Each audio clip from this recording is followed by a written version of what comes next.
নমস্কার।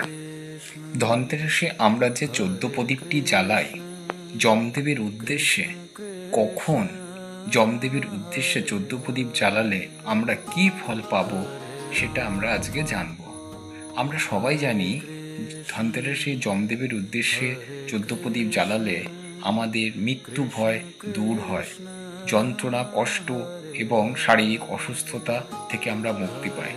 কিন্তু আপনি জানেন কোন সময়ে কোন প্রদীপ কোন দিকে জ্বালালে এই থেকে আপনি সুফল পাবেন? যদি আপনি সঠিক সময়ে সঠিক প্রদীপটি না জ্বালান তাহলে আপনি সেই কাঙ্ক্ষিত ফল পাবেন না।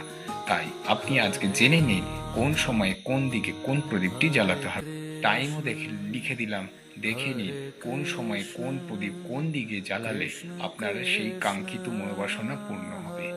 ভিডিওটি অবশ্যই ভালো করে দেখুন, কাজে লাগবে।